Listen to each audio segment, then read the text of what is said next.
Mais uma aula de geografia para o segundo ano do ensino médio, Escola Castro Pinto, Jacaraú, né? Então vamos hoje dar uma ênfase a atividades, tá certo? Vamos trabalhar algumas questões. Eu gostaria que vocês nos ajudassem aqui a responder, a fazer, né? Vocês conseguiram fazer as últimas atividades que nós passamos? Tiveram alguma dificuldade? Como é que foi para vocês?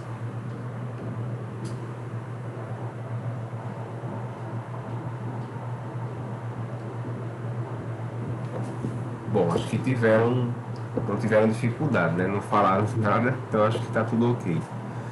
Então vamos lá. Pessoal, eu selecionei essas questões aqui, né? Eu achei essas questões bastante interessantes, certo?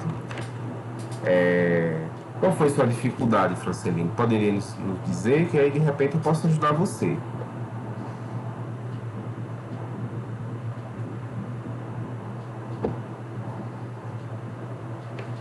Tá, o que é que dizia a última questão? Vamos lá olhar.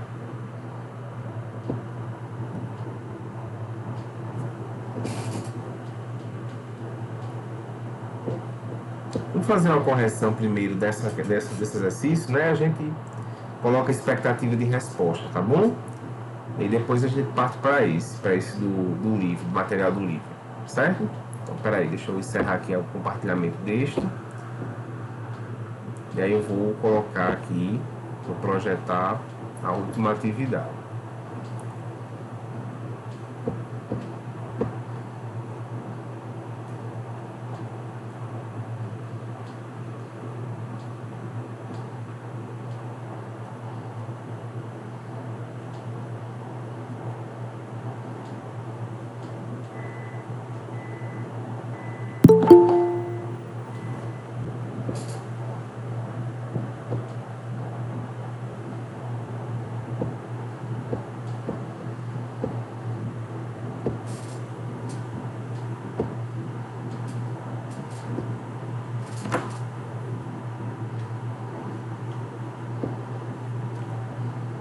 Conseguem ver, pessoal, essa tela da atividade de geografia? Sim, professor. Consigo, professor. Também. Não, inclusive, é porque eu estava ocupado lá, mas eu tive dificuldade nessa atividade. Tá certo. Então vamos tentar resolver as questões, né? A gente coloca as expectativas de resposta aqui no chat, tá bom? Aí a gente vai tirando as dúvidas. Bem, pessoal, primeiramente me chama a atenção assim o baixo número de pessoas que fez a atividade, né? 12 pessoas de turmas de manhã e tarde, né? Ou seja, muito pouco, certo? Então me preocupa um pouco esse baixo índice de participação nas aulas mesmo, né? Ó, temos 11 estudantes, acho que são os mesmos mais ou menos que fazem a atividade, né? Tirando uma pessoa que deve ter faltado hoje, certo? Então me chama muito a atenção esse baixo índice de engajamento das turmas, né? Então tentem motivar os colegas de vocês, né? Falem para participar mais das aulas. Sei que está um pouquinho desanimador pela situação que nós estamos enfrentando, de não termos um pré, de não termos como ter aula presencial, né? Mesmo. Mas não vamos desanimar não, porque ano que vem vai ser melhor, certo? Então vamos tentar manter o interesse, o apego aos estudos, certo? Então vamos lá. Eu sempre deixo, né, pessoal? Eu acho sempre importante que você leia essas instruções que eu dou, né? Porque aqui eu coloco todas as informações, até o prazo, né? Às vezes eu coloco um exercício, a pessoa não atenta nisso, pergunta o prazo, né? Mas o prazo está tudo aqui. Todas as informações, instruções, como você deve fazer, estão aqui, olha. Conteúdo abordado, dinâmicas territoriais e econômicas do Brasil. Cara, estudante, recomendo que primeiramente você faça a leitura, certo? Tem que ler o material e rever o conteúdo da aula, certo? A aula é gravada também, está no YouTube para você rever em qualquer momento que você quiser. E reler as suas anotações. Quando você está assistindo a nossa aula, eu acho que é importante também que você tenha um caderninho à mão e vai anotando coisas importantes que você veja, tá certo? E aí procure responder com suas palavras, né, pessoal? Cópias a gente realmente não leva não tem nenhum aprendizado, né? Então não tem que copiar na internet, você tem que fazer de acordo com as suas palavras. Você pode pesquisar, pode estudar pela internet, mas na hora de responder, você tenta responder com base no que você leu, no que você aprendeu, no que você estudou. E não copiar e colar, né? E aí você não tem nenhum aprendizado, não é nada proveitoso para você como estudante, certo? Então aqui você colocaria seu nome completo, beleza, nome completo, né? O primeiro nome só, porque às vezes, por exemplo, tem nomes muito comuns, Alan, por exemplo, que está aqui na aula, né? Alan, tem vários Alans, né? Pode ter outro Alan, então coloque sempre seu nome completo, do primeiro ao último. Ano, turno, certo? Então vamos lá. Primeira questão, pessoal.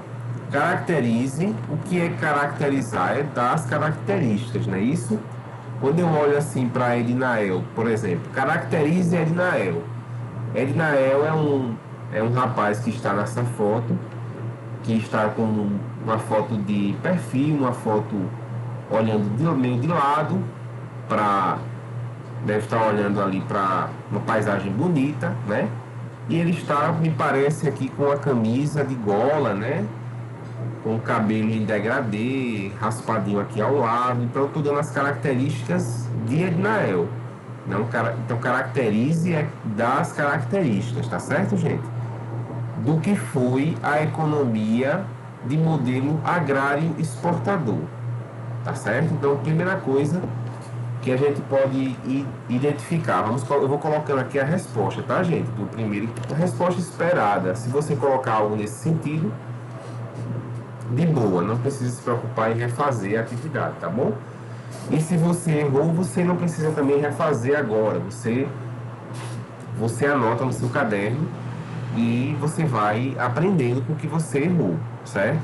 A intenção é essa, não é você mandar tudo de novo, não, tá bom? Então o erro faz parte do aprendizado, é normal a gente errar, certo? Então vamos lá. A economia agrário exportadora, como é que a gente poderia colocar isso, né? Agrário exportadora foi caracterizada por ter atividades ligadas ao campo, né? Ligadas ao espaço agrário, certo? Então aí vem o primeiro nome, o agrário. Por que agrário? Porque eram atividades ligadas ao campo, certo? Ligadas ao espaço agrário. Aí, como por exemplo, a gente pode citar cana-de-açúcar ou café. A gente pode citar esses dois grandes exemplos, né, gente? Que eram atividades que giravam em torno do campo, certo? As cidades vieram a se constituir, a crescer depois, certo? E tinham uma prioridade de abastecer quem? O mercado interno ou o mercado externo? O que é que vocês acham?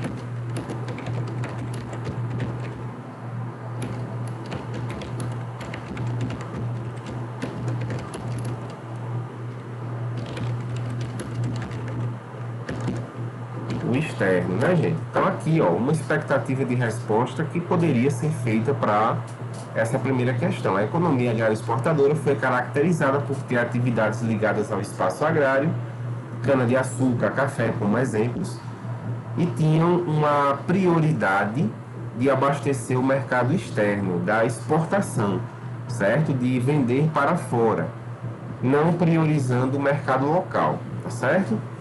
Então aqui você já tem uma expectativa de resposta. Se você colocou algo nesse sentido, ok. Certo? Vamos para a próxima. Cite e fale mais sobre os elementos que constituíam a plantation. Vejam que as imagens que eu coloco, pessoal, nas questões, elas têm tudo a ver com o contexto da pergunta. Certo? Nessa imagem aqui, por exemplo, da segunda questão, alguém pode me ler essa imagem? Pode falar o que vê nessa imagem para mim, por favor? Deixa eu ver aqui. Vou pedir para Vinícius Marques, né? Vinícius, por favor, Vinícius, diga aí pra gente o que você entende, o que você enxerga nessa imagem aí, por favor.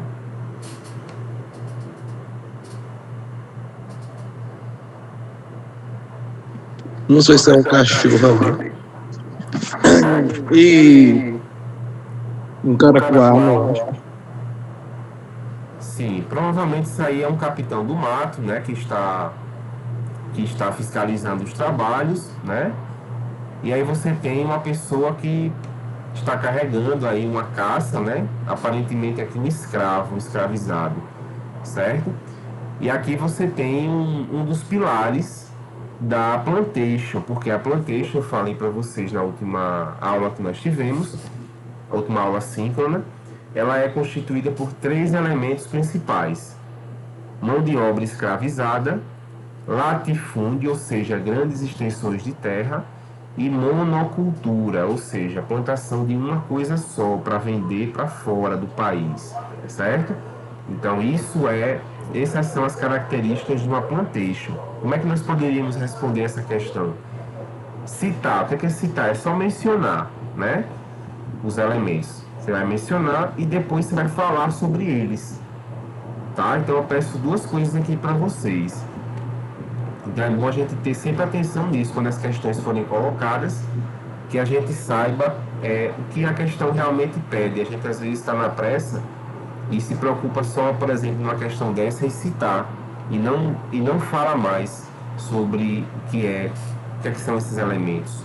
E aí numa prova, por exemplo, você fica com uma nota incompleta, certo? Você, uma questão que vale 2 pontos, você ganha só um, certo?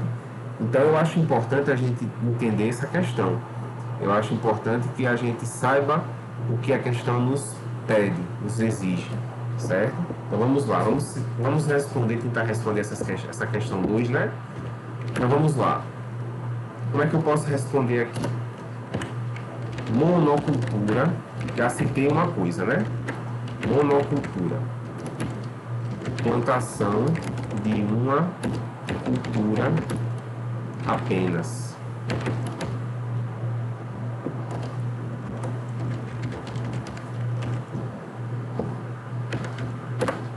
Pronto, já respondi um elemento e já falei sobre ele, né? Latifúndio. E no latifúndio tinha muitos produtos, né? Muitos produtos da terra. Isso existia, logicamente, o principal, né? Nesse caso aqui podemos citar cana-de-açúcar, café, né? Mas existiam, sim, outras atividades, mas era uma coisa mais marginalizada, mais minoritária, né? Então, por exemplo, os escravizados tinham que plantar suas próprias culturas para se alimentar, certo? Em algumas unidades produtivas, você tinha os escravizados trabalhando no domingo só para plantar seu roçado, para cuidar dos seus alimentos, né? Mas a principal atividade era a que tomava grande parte do latifúndio, não é isso? Então a gente tinha, sim, outras atividades, mas eram bem minoria, certo? Então, grandes extensões de terra, tá certo? E mão de obra não era livre, né, gente? Longe disso, mão de obra escravizada. Pessoas que eram usadas como peças para gerar lucro por meio do seu trabalho.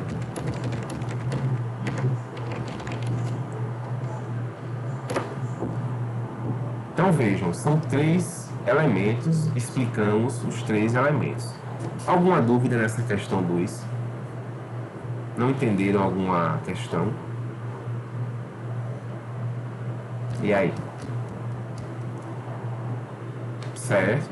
Nesse sentido é correto, porque não era um trabalho negociado, era um trabalho imposto. Era um trabalho hierarquizado. O senhor mandava, o escravo tinha que cumprir. Se não cumprisse, castigos, açoites, mutilações, né? Se tentasse fugir e fosse pego, podia ser até morto, né? Então era uma coisa realmente tristemente cruel, como já falamos aqui em outras aulas, certo? Mas está correta a sua resposta nesse sentido, certo? Então vamos lá. Aí a terceira, né? Isso aqui, pessoal, também é uma imagem que tem muito a ver, né? Eu sempre gosto de colocar imagens daquela ilustrada, daquela mudada na atividade e vocês conseguem, de repente, associar uma coisa a outra com aquilo que nós pedimos, né? Contextualizar como se deu a transição, né? O que é a transição? É a mudança, é a passagem, tá certo? Do modelo agrário exportador para o modelo urbano industrial. Como é que a gente pode falar sobre isso? Realmente é a questão mais complexa desse exercício, dessa atividade. Tanto é que é a última, né? Eu gosto sempre de deixar as mais fáceis primeiro e as mais difíceis por última. Por quê? Eu percebi, pessoal, eu percebi. Pois é, por quê? Porque você vai fazendo as mais fáceis, vai ganhando confiança. E sempre faça isso nas provas que você pegar na sua vida. Primeiro faça as mais fáceis, as que você tem segurança maior. Se você começa pela mais difícil, você vai ficar meio desconfiado. Você vai, poxa, eu saí dessa questão aqui, demorei muito tempo. Aí você já vai para a próxima questão meio que desconfiado de você mesmo, né? Será que eu vou conseguir? Então comece sempre pelas mais fáceis, pelas que você entende que sejam mais acessíveis para você. E aí deixa as mais difíceis por último, né? Até porque você vai precisar de mais tempo para fazer, se for a mais difícil, certo? Então como é que a gente pode responder aqui essa terceira questão? A partir da industrialização e do crescimento das cidades, né, pessoal? As cidades começaram a tomar mais protagonismo na economia brasileira, certo? Então a cidade ela começa a ganhar muito capital, muito dinheiro, certo? Que vinha das atividades do campo, por exemplo, o café. O café era uma coisa que se plantava e se colhia no interior de São Paulo, certo? Mas quem ganhou, quem foi o maior beneficiado a maior beneficiada foi a cidade de São Paulo, que não é no interior do estado, percebe? Então você tem aí já um princípio de acumulação de dinheiro, de capital, em um ponto específico, que ficava entre o interior e o litoral. O litoral, no caso Santos, era a cidade onde você tinha os navios que levavam esse café, essas sacas de café para outros lugares do Brasil e do mundo. Então São Paulo, como era um meio de intercâmbio entre esses dois extremos, entre a produção e o escoamento, você teve aí um acúmulo de capital em torno da cidade de São Paulo, que é uma cidade hoje que responde por uma grande fatia, né, da economia do Brasil, só a cidade de São Paulo, tá certo? A partir da industrialização e do crescimento das cidades, houve um acúmulo de capital e de primeiras atividades industriais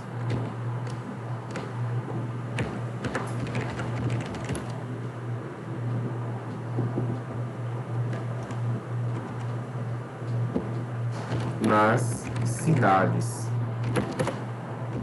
O campo perde sua grande importância e as cidades mais dinâmicas atraem, né, pessoal, a mão de obra do campo, crescendo e se tornando mais dinâmicas. Mais dinâmicas já coloquei aqui, se tornando mais complexas, né, ou mais importantes, certo?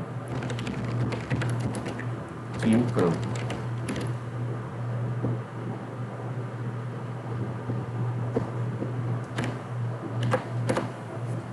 E aí, gente, vamos ler de novo essa questão 3.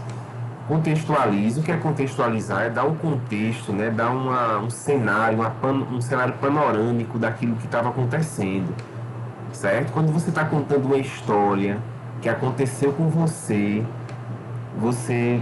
falando com uma pessoa, você vai contextualizar para ela, né? Poxa, vamos supor aqui, eu estava na feira hoje e eu me deparei com uma pessoa que estava vendendo camarão. E aí aquele camarão tava bem vermelho, bem bonito, e eu pedi meio quilo lá para casa. Olha aí como você contextualizou, você falou do cenário, da feira, e se você quiser você pode falar também da hora do dia que você estava lá. Foi bem de manhãzinha, logo de manhãzinha tinha muito camarão vermelho, né? Você integra a pessoa na história que você quer contar. Seu ouvinte, a pessoa que está te ouvindo, ela vai se sentir inserida naquela história, naquele cenário, naquele dia, naquela situação, com aquelas pessoas. Isso é a magia da literatura também, né, pessoal? A gente se transportar para outros tempos, para outras pessoas, para outros cenários, né? Então, por isso que leitura é tão apaixonante, literatura é tão apaixonante, né? Então, vamos lá. Como se deu a transição, a mudança, né, pessoal, de um ponto para outro? Ou seja, o Brasil sai do campo e passa a ir para as cidades, trazendo com ele a importância da indústria agora, né? Não mais o campo vai ser responsável pela principal atividade econômica, e sim as cidades. Então vamos ler aqui nossa resposta, como é que ela ficou, certo?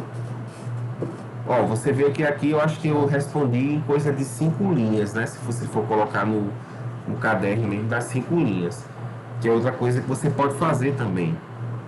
Se você tiver dificuldade de responder no computador, primeiro você pode responder no caderno. Faça o registro no seu caderno, porque às vezes a gente com a caneta na mão, com papel, a gente pensa melhor na questão, né? Não precisa se responder diretamente no computador ou no celular, certo? Então vamos lá. A partir do crescimento das cidades, houve um acúmulo de capital e de primeiras atividades industriais nas cidades. Eu repeti esse termo aqui, né, pessoal? Poderia ter ficado só em atividades industriais, tá bom? A partir do crescimento das cidades, houve um acúmulo de capital e de primeiras atividades industriais, certo? Lembrando que a Revolução Industrial já estava, ó, muito avançada, e nós estávamos atrasados ainda em relação aos países que hoje são desenvolvidos, né? Por exemplo, os Estados Unidos já tinha feito a sua Revolução Industrial, a Europa também estava fazendo, né? Então nós estávamos com um grande atraso de tempo em relação à industrialização. Isso é um dado importante, certo? O campo perde sua grande importância, não é que ele deixa de ser importante, ele perde a sua grande importância, ele não é mais tão importante quanto ele era no passado, certo? E as cidades mais dinâmicas, ou seja, mais sujeitas a mudanças, a transformações, a padrões de comportamento que vão se alterando, né? Atraem a mão de obra, ou seja, os trabalhadores que saem do campo, porque no campo já não tem mais aquela mesma necessidade de trabalhadores, então muitos são desempregados, eles vão trabalhar onde? Nas cidades, migram para as cidades, não é isso? As cidades crescem e se tornam mais importantes do que o campo. Tá certo, gente? Aí vocês conseguiram compreender? E aí? Bem, até aí sim. Deixa eu ver quem foi a estudante que estava com dificuldade. Franceline foi? Deixa eu ver se foi Franceline. Deixa eu ver. Foi Franceline. E aí, Franceline? Deu certo? Conseguiu compreender, querida?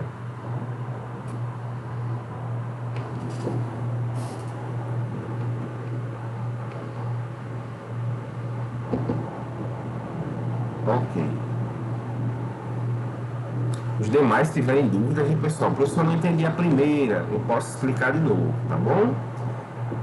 Então era assim que eu queria que vocês, algo próximo disso, né, que eu gostaria que vocês fizessem, né, respondessem. Tá certo, o ideal é isso, que você antes dê uma lida, né, e você possa, se for o caso, assistir a aula também, certo?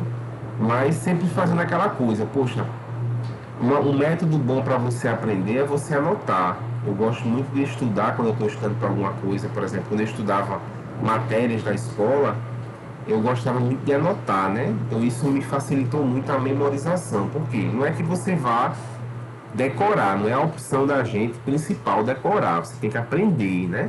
Para quando você chegar daqui a 10 anos, você saber do que você estudou, né? Mas algumas coisas, algumas informações você tem que decorar, né? Infelizmente. Então, por exemplo, algumas datas, eu discordo de algum professor que diga assim, não é preciso você decorar a data, algumas coisas você tem que decorar a data, né? Algum evento histórico, por exemplo, eu estava falando sobre a Revolução Russa, né? Para o terceiro ano. Ou seja, o terceiro ano, quando vocês chegarem lá, vocês têm que decorar que em 17 aconteceu a Revolução Russa. Se eu não souber disso, eu vou me prejudicar. Se eu pensar que é nos anos 30, anos 40, eu mudo muita coisa na história. Ou seja, então algumas coisas você tem que realmente memorizar. E eu considero que você anotando, você tomando nota daquilo que você está estudando é muito bom. É o melhor meio para você gravar muita coisa na sua cabeça, né? Eu tenho muita coisa gravada do meu tempo de escola, de universidade, até hoje. Tenho 31 anos. Quando eu saí da escola eu tinha 18, 17, 18 anos. Mas ainda lembro, tem muita coisa aqui na minha cabeça. Essa minha cabeça grande aqui, nessa testa grande que vocês estão vendo aqui, mas tem, certo? Pois é, Samuel, assistindo a videoaula é uma das facilidades, né, que a tecnologia nos permite a gente gravar hoje aulas, né? Josiane Matos, eu nunca tinha visto você, Josiane, nas nossas aulas. Você faltou algumas vezes, foi? Confesso que não me lembro de você nas nossas aulas, novata. Seja bem-vinda, viu? Seja bem-vinda à nossa escola. Infelizmente, né, Josiane, estamos passando esse momento um pouco difícil, né, de estarmos fora do presencial, mas que você se sinta bem acolhida por todos nós, né, na medida do possível. E estamos aí, tá bom? Sou o professor Paulo de Geografia. Qualquer coisa aí, estamos disponíveis para ajudar você, tá bom? Então vamos seguir aqui, nos encaminhar aqui, né, pessoal? E isso é bom, Francelino.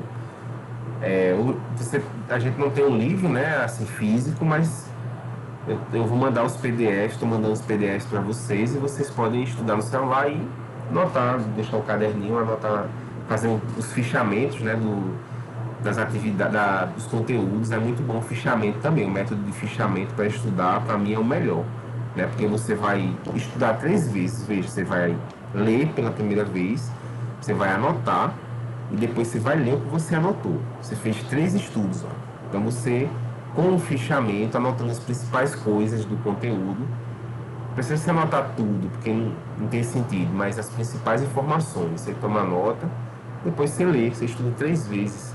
Então é muito mais consolidado do que você só ler, só estudar uma vez, né? Então aí você pode esquecer, nossa mente hoje está cheia de informação, a gente pega o celular, informação para lá e para cá, então às vezes a gente se perde um pouco, né? E os estudos, eles requerem da gente foco, né? A gente possa ter foco naquilo que a gente está fazendo, tá bom? Bem, meus caros, então eu vou passar, portanto, a outra questão, a outra atividade, né? Que nós ficamos de passar para a gente finalizar essa aula de hoje, tá bom? Só um minutinho. 10h40 já, né? Bom, vamos lá. Então aqui eu tenho uma atividade aqui deste conteúdo, né? Eu quero que vocês analisem comigo, certo? Então vejam, analise as imagens de satélite, são 2 imagens, a esquerda e a direita. Vocês conseguem ver a imagem? Deixa eu perguntar primeiramente se vocês conseguem ver, né? Estão conseguindo ver? Sim, professor. Com certeza. Beleza. Então, cartografia em foco, né? Cartografia, a gente sabe, né? É a ciência, a arte, a técnica de fazer mapas e de interpretar mapas, certo? Então, vejam, essas imagens de satélite são representações, né? A gente tem aqui. Você tem dois recortes históricos, um de 87, de 1987, e outro de 2001, ou seja, um intervalo de 14 anos, né, de um para outro, certo? E aí você vai ter abaixo deles a imagem panorâmica, né, uma vista de Manaus em 2001. Já faz um tempo, né, está um pouquinho desatualizado nesse sentido. Mas mas serve para a gente responder essa questão sim, certo? Observar em primeiro plano o Rio Negro e o porto da cidade. Então você vê que é uma cidade que já tem muitos prédios, já deve ter muito mais do que isso, consequentemente, né? Porque nós estamos falando de 2001, estamos em 2022, ou seja, 21 anos de diferença, certo? E aí vem as questões. Os dois maiores cursos de água que aparecem nas imagens de satélite são o Rio Negro e o Rio Solimões, que se juntam e formam o Rio Amazonas. Diferencie um afluente do outro, justificando a sua resposta. Então vejam, aqui você tem um fenômeno que é muito único, né, da região da Amazônia, que é a pororoca, né? A pororoca, que é o encontro das águas, certo? É o encontro das águas de dois rios que têm cores muito diferentes, né? Tem elementos químicos muito diferentes, mas que se encontram e a diferença é muito clara na cor, né, das águas, certo? O Rio Negro, que tem uma coloração mais escura. Vocês estão conseguindo ver aí por cima essas fotos de satélite? Vocês conseguem ver que tem uma tonalidade mais escura, de azul, bem mais escura, quase preta, né? E uma tonalidade mais clarinha do azul. Estão conseguindo ver aí, gente? Essa diferença nas imagens de satélite? É, tô conseguindo ver um pouco. Pronto, aqui na parte inferior, né, Ednael? Onde tem essa parte do rio mais escura, mais preta, e esse rio mais azulzinho, né? Então esses são os dois rios, o Rio Negro e o Rio Solimões, que quando se encontram formam um evento, né? Transformam num espetáculo, porque até uma atração turística, muita gente vai para lá para ver esse encontro das águas, chamado de Pororoca, né? Um nome bem esquisito, Pororoca, né? E aí eles dois formam o Rio Amazonas, eles são braços do Rio Amazonas, tá certo? Eles não são o rio principal dessa bacia. Nós temos uma bacia hidrográfica. O que é uma bacia hidrográfica? Alguém sabe me dizer? Por exemplo, você tem o Rio Paraíba, né, que perpassa todo o estado da Paraíba, né? Ele nasce lá em Matureia, né, se não me falha a memória, lá no Pico do Jabre, vai desaguar em João Pessoa, né? Então, a bacia hidrográfica, ela vai ter o Rio Paraíba, mas vai ter os outros rios, os braços de rio, né? Por exemplo, aqui na capital nós temos o Rio Sanhauá, que é um braço do Rio Paraíba. Nós temos um rio também lá em Cabedelo, que também é um braço de rio do Rio Paraíba. Ou seja, você tem o rio principal, o curso principal, mas você vai ter os bracinhos de rio, certo? Todo esse conjunto a gente chama de bacia hidrográfica. É um conjunto formado pelo rio principal e pelos seus braços, que nós chamamos de afluentes, tá bom, gente? Então, o Rio Negro e o Rio Solimões, eles são afluentes, eles são bracinhos de rio do grande rio, que é o Rio Amazonas, tá bom? E que acabam se encontrando em determinado caminho, em determinado percurso que eles fazem. Deu para entender?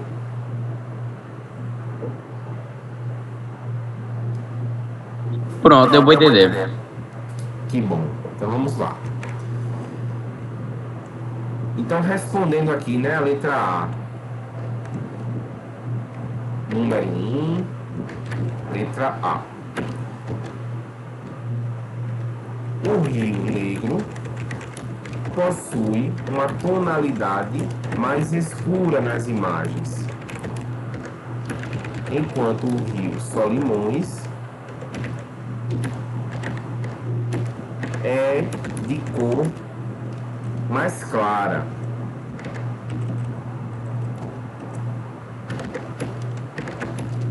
Mais clara, em tons de azul. É isso? Pronto, já respondemos a questão. Muito fácil, né? Eu diferenciei e justifiquei, tá certo? Pela questão das imagens. Beleza? Então tá respondido aqui a primeira questão, letra A. Alguém quer acrescentar mais alguma coisa? Responderia de uma outra forma também? É que vocês me dizem.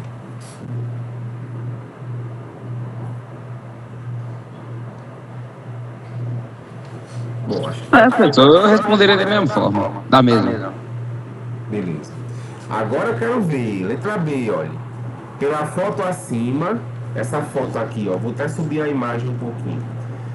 Pela foto acima, é possível perceber o relevo da cidade de Manaus. Dá pra gente entender como é o relevo de Manaus, pessoal, por essa fotografia? O que é que vocês acham?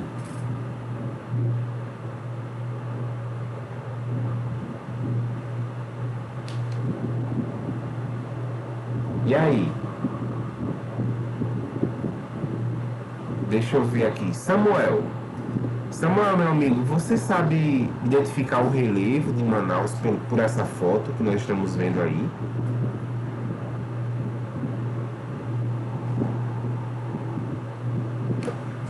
Bom, ninguém quer se arriscar, né? Então vamos lá. Dá sim, né, pessoal? Podemos ver que a imagem mostra uma cidade que é bem plana, né? Não é uma cidade, por exemplo, como o Rio de Janeiro, que tem morros, né?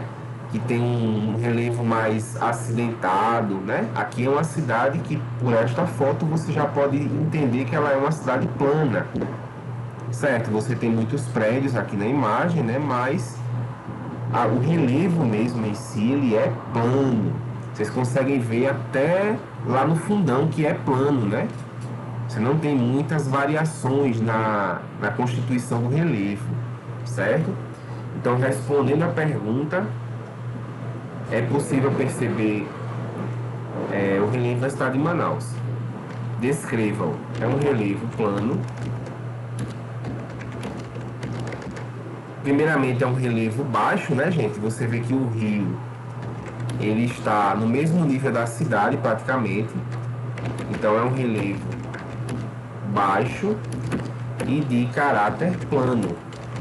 Então podemos dizer que Manaus está inserida numa planície por essa imagem, né? Essa parte de Manaus está numa planície, certo?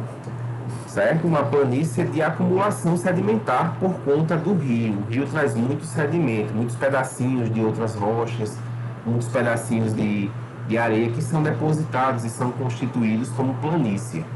Certo? Planície é uma área de acumulação sedimentar, não é que é uma área plana apenas. Tem que ser plana e de acúmulo sedimentar. Certo? Já fizemos essa brincadeira aqui do planalto, da planície em outros momentos. Né? E por último, a questão C, né, a letra C, é possível perceber pelas imagens de satélite que houve destruição na floresta. Então vamos voltar para as imagens de satélite. O satélite mostra, né, que houve um avanço na destruição, né, gente? Em 87 você tinha aqui algumas nuvens que também dificultavam a visualização dessa parte aqui, dessa parte mais à esquerda de vocês. E aqui você tem uma evidência de que essas áreas em cinza, que são áreas desmatadas, elas avançaram, né? Elas tomaram algum avanço na cidade de Manaus, certo? Devido ao crescimento das cidades, devido à valorização dos terrenos, à construção de novas casas, de indústrias, de prédios. Então houve um desmatamento maior em 2001 em relação a 87, tá certo? Deu pra gente compreender isso aí? Sim ou não?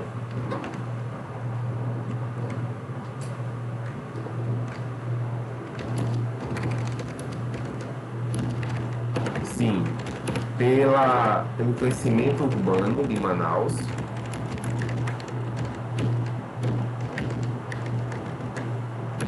o que acarretou, o que causou, né, pessoal? O que acarretou uma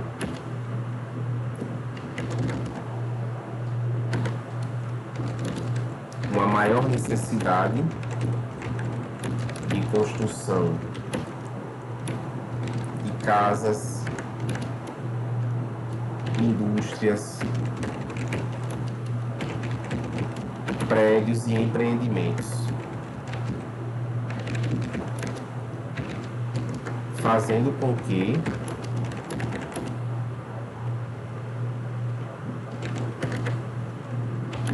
desmatamento se tornasse ainda maior.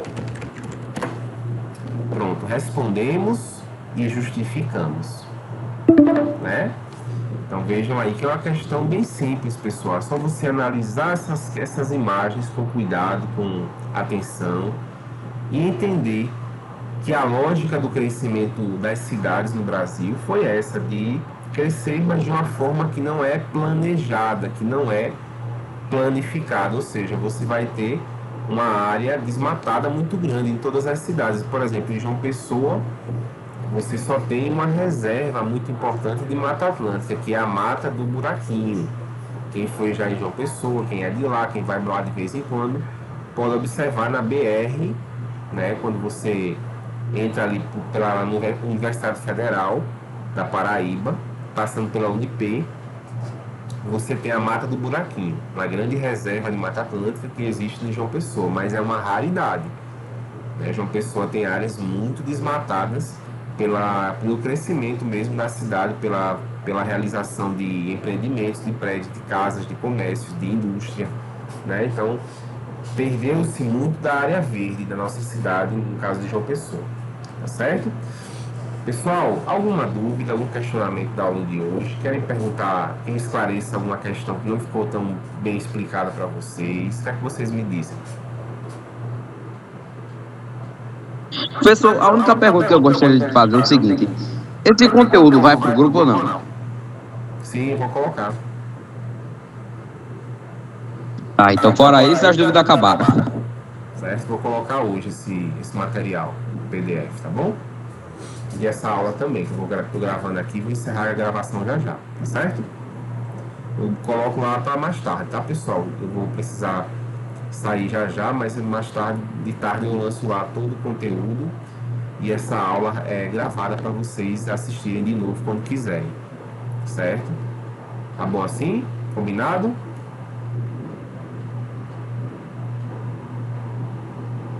Certo, pessoal? Vou passar aqui a lista de presença. Beleza. Vou passar aqui a lista de presença, só um minutinho.